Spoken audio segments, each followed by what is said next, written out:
ମୁଁ ତ କହୁଛି ହିନ୍ଦୁ ଲୋକ ତମାନେ ଏଡେ ଏଡେ ବଡ ଟକା ହେଇଛ ଯେ କରୁଛି ତାକୁ ଧରିକି ପିଟୁନ ଚାପୁଡ ଚାପୁଡ ମାରିଦେଲେ କି କେସ୍ ହେଇଯିବ 41 ସିଆରପିସି ରେ ପୁଣି ପଳେଇ ଆସିବା। ଆଜ୍ଞା ମୁଁ ଗୋଟେ କଥା କହିବା ପାଇଁ ଚାହୁଁଛି ଆଜ୍ଞା, ଖ୍ରୀଷ୍ଟିଆନ ମାନେ ତମ ଗଦା ଧରିକି ଅସ୍ତ୍ର ଧରିକି ଶସ୍ତ୍ର ଧରିକି ସେମାନେ କେବେ କାହାକୁ ଡରାଇବା ପାଇଁ ଚେଷ୍ଟା କରନ୍ତି ନାହିଁ।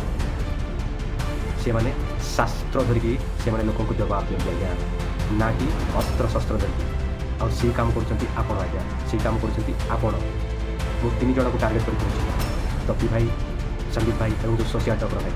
ଆପଣଙ୍କୁ ମୋର ନମସ୍କାର। ମୁଁ ନବରଙ୍ଗପୁର ଡିଷ୍ଟ୍ରିକ୍ଟରୁ ସାଗର ଟାକରି କହୁଥିଲି ଆଜ୍ଞା। ଆପଣମାନେ କିଛି ଦିନ ଧରି ସୋସିଆଲ ମିଡ଼ିଆରେ ଦେଖିପାରୁଥିବେ ଯେଉଁ ସମ୍ବିତ ଭାଇ, ତପି ଭାଇ ଏବଂ ସୋସିଆଲ ଟକର ଯେଉଁ ଭାଇ ଯେଉଁ ଖ୍ରୀଷ୍ଟିଆନ ମାନଙ୍କ ବିରୁଦ୍ଧରେ ଏବଂ ଖ୍ରୀଷ୍ଟିଆନିଟିଙ୍କ ବିରୁଦ୍ଧରେ, ଖ୍ରୀଷ୍ଟିଆନ ମିଶନାରୀ ମାନଙ୍କ ବିରୁଦ୍ଧରେ ଅନେକ ପ୍ରକାର ମିଥ୍ୟା ସାକ୍ଷ୍ୟ ଦେବା ପାଇଁ ଚେଷ୍ଟା କରୁଛନ୍ତି ଏବଂ ଅନେକ ପ୍ରକାର ମିଥ୍ୟା ସାକ୍ଷ୍ୟ ଦେଇସାରିଲେଣି।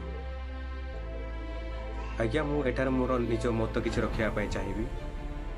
ଯେଉଁ କହୁଛନ୍ତି ନା ଆଦିବାସୀ ମାନଙ୍କୁ କିଛି ପଇସା ଲୋଭ ଦେଇ, କିଛି ଅର୍ଥ ଲୋଭ ଦେଇ, କିଛି ଚାଉଳ ଲୋଭ ଦେଇ ସେମାନେ ହିନ୍ଦୁକୁ ଖ୍ରୀଷ୍ଟିଆନ କରିବାରେ ଲାଗିଛନ୍ତି ବୋଲିକି, ଜ୍ଞାନୀ ଧର୍ମାନ୍ତୀକରଣ କରୁଛନ୍ତି ବୋଲିକି। ଆଜ୍ଞା ଆଜିକା ଗଭର୍ଣ୍ଣମେଣ୍ଟରେ ଏଇଟା ପସିବିଲିଟିସ୍ ଅଛି,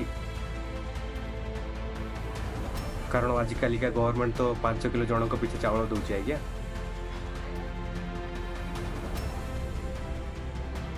ଆଜିକାଲି ଗଭର୍ଣ୍ଣମେଣ୍ଟରେ 5 କିଲୋ ଚାଉଳ ଦେଲା ପରେ ବି ଆପଣ କହିପାରୁଛନ୍ତି ଯେ ଚାଉଳ ଲୋଭରେ ଗୋଟେ ହିନ୍ଦୁ ଲୋକ ଖ୍ରୀଷ୍ଟିଆନିଟିକୁ ବଦଳି ଯାଇପାରିବ। ତ ଆପଣ କହିଦେବେ ଯେ ଆଦିବାସୀ ଅନଏଜୁକେଟେଡ୍ ଲୋକମାନଙ୍କୁ ପଇସା ଲୋଭ ଦେଖେଇ ସେମାନେ ଖ୍ରୀଷ୍ଟିଆନିଟିକୁ ଟାଣି ନେଉଛନ୍ତି ବୋଲି। ଆଜ୍ଞା ଯଦି ସେମିତି ଟାଣି ନେବାରଥାନ୍ତା ନା, ଅନଏଜୁକେଟେଡ୍ ଲୋକ ତ କିଛି ଜାଣିପାରନ୍ତିନି ନା, ସେମାନଙ୍କୁ ଗୋଟେ ବୋତଲ ମଦ, କିଛି ଟଙ୍କା ଏବଂ କିଛି ମିଛ ଲାଳସା ଦେଇକି ଆମେ କ'ଣ ତ ଖ୍ରୀଷ୍ଟିଆନିଟି ମାନେ, ମିଶନାରିଜ୍ ମାନେ ସେମାନଙ୍କୁ ତାଙ୍କ ଅଣ୍ଡରରେ ରଖିବା ପାଇଁ ଚେଷ୍ଟା ପ୍ରଚେଷ୍ଟା କରିଥାନ୍ତେ ଆଜ୍ଞା, ଯେମିତି ଗଭର୍ଣ୍ଣମେଣ୍ଟ ତା ଭୋଟ ଟାଇମରେ करे। गरीब अगर अनपढ़ रहेगा तभी तो भेड़ बकरियों की तरह इन नेताओं के इशारों पे चलता रहेगा। और सभी जानते हैं कि यही अनपढ़ लोग इनका वोट बैंक हैं, जो धर्म और जात के नाम पे वोट देते आए हैं। इसलिए डॉक्टर अंबेडकर ने 1942 में कहा था, एजुकेट, एजिटेट एंड ऑर्गेनाइज। अब जनता अगर पढ़ लिख गई तो नेताओं के लिए बड़ी समस्या हो जाएगी। नहीं ତା ପଛରେ ବୁଲିବା ପାଇଁ ବୋଲିକି କେତେ ବୋତଲ ମଦ, କେତେ ଟଙ୍କା ଏବଂ ପେଟ୍ରୋଲ ଗାଡ଼ିରେ ପକାଇବା ପାଇଁ ବୋଲିକି, ସେତିକି ଦେଲେ ଡେଫିନେଟଲି କ'ଣ ଆଉ କରିବେ? ଆଦିବାସୀ ଲୋକ ନା, ଅନଏଜୁକେଟେଡ୍ ଲୋକ, ତାଙ୍କ ପଛରେ ବୁଲିବେ ଜୟ ଜୟ କରିକି। ସେମିତି ଚାହିଁଥାନ୍ତେ ନା ଖ୍ରୀଷ୍ଟିଆନ ମିଶନାରିଜ୍ ମାନେ, ତ ସେଇଟା କରିଥାନ୍ତେ ଆଜ୍ଞା, ମିଛ ପ୍ରଲୋଭନ ଦେଖେଇକି। ଏଇ ଯେଉଁ ମିଶନାରିଜ୍ ମାନେ ଯେଉଁ ଏଜୁକେସନ୍ ଦେଉଛନ୍ତି ନା, ସେଇଟା ସବୁ ଜାଣିବା ପାଇଁ ବୋଲିକି ଏଜୁକେସନ୍ ଦିଆଯାଏ ଆଜ୍ଞା। ଆଉ ଯଦି ଏତିକି ଜାଣିଥାନ୍ତେ ଏଜୁକେସନ୍ ଦେଲା ପରେ ସେମାନେ କ'ଣ ସତ କ'ଣ ମିଛ, ଭୁଲ କାମ ହୁଏ, ମିଥ୍ୟା ସାକ୍ଷ୍ୟ ଦିଅନ୍ତି, ତାହେଲେ ତ ସେ ଡେଫିନେଟଲି ଶିକ୍ଷା ପାଇସାରିଲା ପରେ ତାହାର ମନ ବଦଳେଇକି ସେ ହିନ୍ଦୁତ୍ୱରେ ପଳେଇ ଯାଇଥାନ୍ତା। କିନ୍ତୁ ସେ ଶିକ୍ଷା ପାଇସାରିଲା ପରେ ବି ସେ ପ୍ରଭୁଙ୍କ ପାଖରେ ରୁହେ ଆଜ୍ଞା, ସେ ଖ୍ରୀଷ୍ଟିଆନିଟିରେ ରହିବା ପାଇଁ ସେ ଚେଷ୍ଟା କରିଥାଏ। କ'ଣ ପାଇଁ? ସତ୍ୟ ପରମେଶ୍ୱରକୁ ସେ ଭଲସେ ଜାଣିପାରେ ଶିକ୍ଷା ପାଇଲା ପରେ। ଶିକ୍ଷାର ଭ୍ୟାଲ୍ୟୁ ସେମାନଙ୍କୁ ଦିଆଯାଏ ଆଜ୍ଞା, ସର୍ଭିସ୍ ଦିଆଯାଏ, ହେଲ୍ଥ ସର୍ଭିସ୍। ଶିକ୍ଷା କେବଳ ଖ୍ରୀଷ୍ଟିଆନ ମିଶନାରୀ ପାଇଁ ବୋଲିକି ସେଇ ଯେଉଁ ନାକାରେ ଥିବା ଆଦିବାସୀମାନଙ୍କ ପାଖରେ ପହଞ୍ଚି ପାରିଛି ଆଜ୍ଞା। ଆପଣମାନେ ତ ଆପଣଙ୍କ ମନ୍ଦିରରେ ପ୍ରବେଶ କରିବା ପାଇଁ ଦେବେ ନାହିଁ ଆଜ୍ଞା। ଆପଣମାନେ ସମସ୍ତେ ତୁଚ୍ଛ ଜ୍ଞାନ କଲେ, ଆଉ ସେଇମାନଙ୍କୁ ହିଁ ଖ୍ରୀଷ୍ଟିଆନ ମାନେ, ଖ୍ରୀଷ୍ଟିଆନ ମିଶନାରିଜ୍ ମାନେ ତାଙ୍କ ପାଖକୁ ଯାଇ ଏଜୁକେସନ୍ ପ୍ରୋଭାଇଡ଼ କଲେ ଆଜ୍ଞା, ଭଲ ହେଲ୍ଥ ସର୍ଭିସ୍ ପ୍ରୋଭାଇଡ଼ କଲେ। ଆପଣ ମନକୁ ଯାହା ଆସିବ, କିଛି ନ ଜାଣିକି ଆପଣ ଯାହା କହିଦେବି କହିଲେ ସେଇଟା କେବେ ପସିବଲ୍ ହେବ ନାହିଁ ଆଜ୍ଞା। ଆପଣଙ୍କ ମୁଭି ରିଲିଜ୍ ହେଉଛି TRP ପାଇଁ ବୋଲିକି ଯାହା ସବୁ ଖ୍ରୀଷ୍ଟିଆନ ମାନଙ୍କ ବିରୁଦ୍ଧରେ କହିଲେ, ଆମର ତ ସନାତନୀ 70% ହିନ୍ଦୁ ରାଷ୍ଟ୍ର ଆମର, ସେଇ ଜାଗାରେ ମୋତେ ହିନ୍ଦୁତ୍ୱ ସପୋର୍ଟ ମିଳିବ ବୋଲିକି ଆପଣ TRP ପାଇବା ପାଇଁ ବୋଲିକି ଖ୍ରୀଷ୍ଟିଆନ ମାନଙ୍କ ବିରୁଦ୍ଧରେ ଯାହା ଇଚ୍ଛା ସେ ଆପଣ କହିଦେବେ ଭାବୁଛନ୍ତି? ଆଜ୍ଞା ମୁଁ ଗୋଟେ କଥା କହିବା ପାଇଁ ଚାହୁଁଛି ଆଜ୍ଞା, ଖ୍ରୀଷ୍ଟିଆନ ମାନେ ତମ ଗଦା ଧରିକି, ଅସ୍ତ୍ର ଧରିକି, ଶସ୍ତ୍ର ଧରିକି ସେମାନେ କେବେ କାହାକୁ ଡରାଇବା ପାଇଁ ଚେଷ୍ଟା କରନ୍ତି ନାହିଁ। ସେମାନେ ଶାସ୍ତ୍ର ଧରିକି ସେମାନେ ଲୋକଙ୍କୁ ଜବାବ ଦିଅନ୍ତି ଆଜ୍ଞା। ନା କି ଅସ୍ତ୍ର ଶସ୍ତ୍ର ଧରିକି। ଆଉ ସେଇ କାମ କରୁଛନ୍ତି ଆପଣ ମୁଁ ଆଜ୍ଞା। ତ କହୁଛି ହିନ୍ଦୁ ଲୋକ ତମେ ଏଡେ ଏଡେ ବଡ ଟୋକା ହେଇଛ, ଯେ କରୁଛି ତାକୁ ଧରିକି ପିଟୁନ। ଚାପଡ଼ ଚାପଡ଼ ମାରିଦେଲେ କି କେସ୍ ହେଇଯିବ? 41 ସିଆରପିସି ରେ ପୁଣି ପଳେଇ ଆସିବା, କଣ ହେଲା ସେଇଠୁ? ଆରେ ଗୋଟେ କଥା ଗୋଟେ କାହାକୁ ଗୋଟେ ଦି ଚାପଡ଼ ମାରିବ, ଦି ଚାପଡ଼ ମାରିଦେଲେ କଣଟା ହେଇଯିବ? କିଛି ହବନି ତ। କଣ ହବ? ହେଇକି ଏଇଆ ଗୋଟେ ଥାନାକୁ ଯିବା, ଆଜ୍ଞା ସରି କହିଦେବା, ପଳେଇ ଆସିବ, ସେ ଲୋକଟା ତ ସୁଧୁରି ଯିବ। ଏତେ କଣ? ଆରେ ଆଇନ ବନିଛି କଣ ପାଇଁ? ଆଇନ ବନିଛି ଲୋକଙ୍କୁ ଜାଗରୁକ କରିବା ପାଇଁ। ତମେ ମାନେ କରନି, ସେମାନେ ତ ଆମ ଆଖି ଆଗରେ ଗେଞ୍ଜୁଳି ମାନେ ଆଙ୍ଗୁଠି ଗେଞ୍ଜିକି କରୁଛନ୍ତି, ଆଉ ତମେ ମାନେ ସହୁଛ କଣ ପାଇଁ? ସାଲିଆ ସାହିରେ 21ଟା ଚର୍ଚ୍ଚ ଅଛି, 2ଟା ମନ୍ଦିର। କଣ ପାଇଁ? କୋଉଠୁ ଆସିଲେ ସେମାନେ? ସାର୍ଟିଫିକେଟ କାହିଁ? ସେଇ ଯୋଉ କଥା ଗୁଡା ଆମେ ପଚାରିଲା ବେଳକୁ କହୁଛନ୍ତି ଏମାନେ ଭୁଲ। ଭାଇରେ ଏମାନଙ୍କୁ ସବୁଆଡୁ ସୋସିଆଲି ବୟକଟ କର, ଏମାନଙ୍କୁ ସାମାଜିକ ବହିଷ୍କାର ଦରକାର, ଏମାନଙ୍କୁ ସାମାଜିକ ବହିଷ୍କାର କର। କଣ ତପି ଭାଇ, ତପି ଆଜ୍ଞା ଡରୁଛନ୍ତି ଖ୍ରୀଷ୍ଟିଆନ ମାନଙ୍କୁ? ଏଇଟା ଜାଣିନାହାନ୍ତି କି ଆପଣ ଯେ ଖ୍ରୀଷ୍ଟିଆନ ମାନେ କେବେ ଅସ୍ତ୍ରଶସ୍ତ୍ରକୁ ଡରନ୍ତି ନାହିଁ ବୋଲିକି?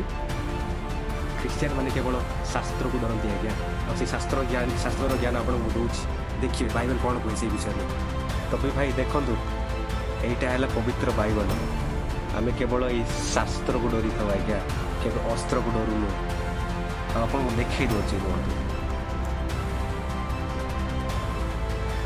ଲୁକ ଲିଖିତ ସୁସମାଚାର 12 ପର୍ବ ତାର 4 ଏବଂ 5ରେ ଦେଖନ୍ତୁ। ଭୟ ନ କର। 4ରେ କ'ଣ କୁହେ ମୁଁ ଆପଣଙ୍କୁ ପଢ଼ିକି ଦେଖିଦେବି ଆଜ୍ଞା।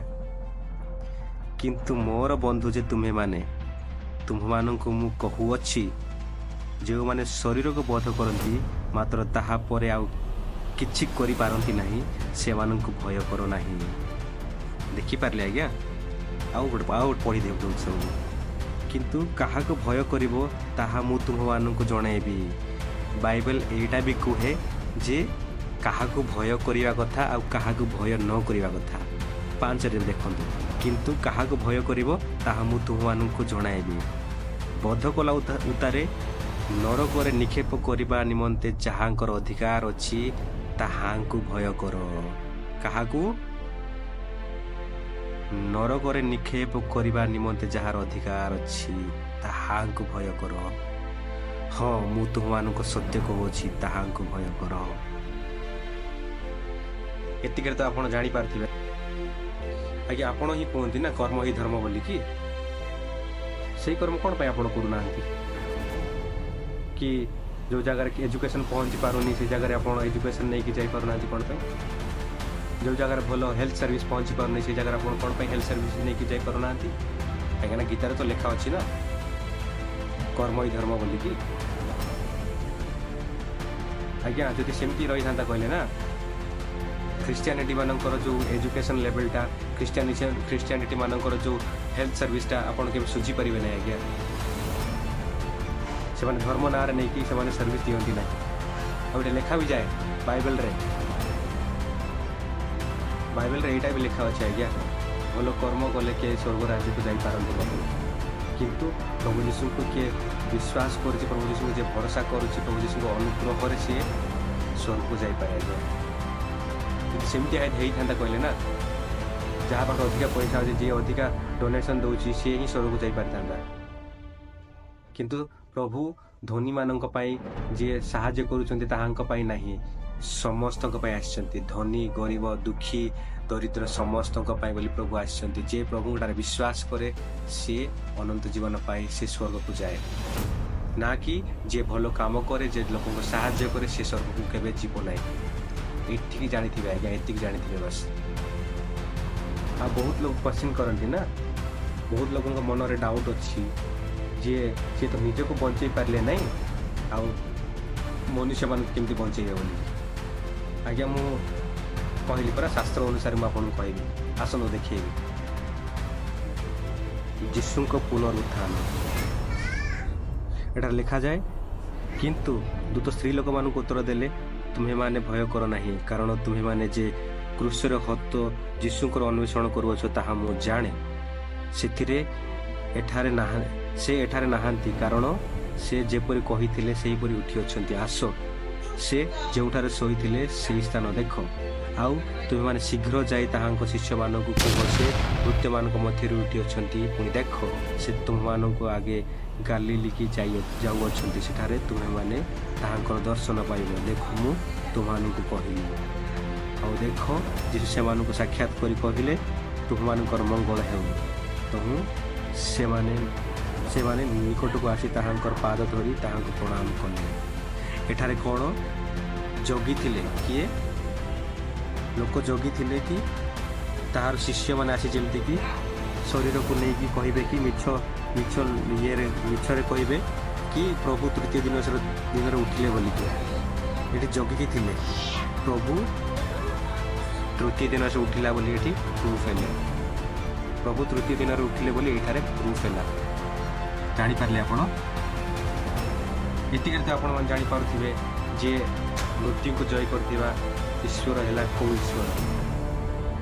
मरिले समाधि प्राप्त हेले एवं तृतीय दिवस रे मृत्यु को जय करी से उत्थापित हेले आउ प्रूफ पाए बोलिकी सी अनेकों सहित देखा साक्षात कले ये जना पड़ा सत्य प्रभु किए आज्ञा मुझे किसी देखा चाहे देखु मोर डायरी लिखी देखु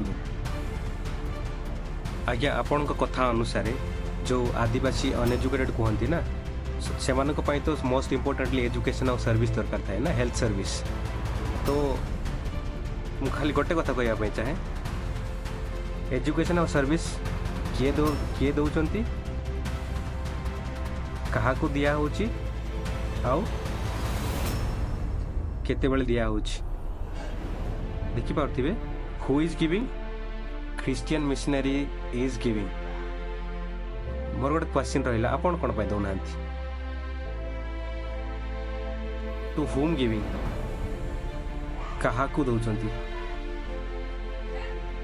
दोज हु कैन नॉट अफोर्ड जी कि अफोर्ड करि पारंती नहीं बड़ बड़ स्कूल रे पाठ पढ़िया बोलिकी व्हाई नॉट यू ये किए दियंती क्रिश्चियन मिशनरी मान दियंती तापर कौन व्हेन गिविंग माने केते बेले दियंती एटा आसिकी when they needed the most जेते बेले से मानकू दरकार थाए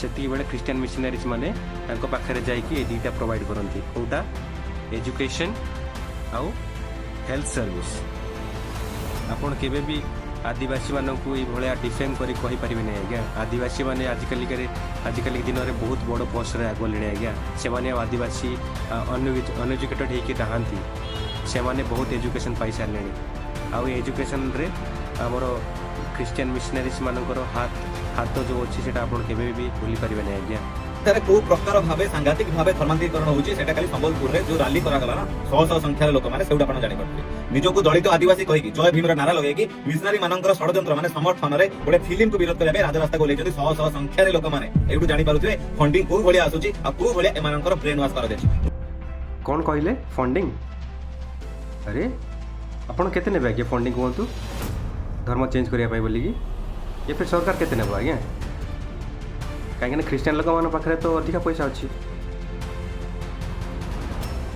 आज्ञा धर्म को केबे ना पैसा द्वारा किणी हुए नहीं आज्ञा प्रलोभन देखिए किणी हुए नहीं आज्ञा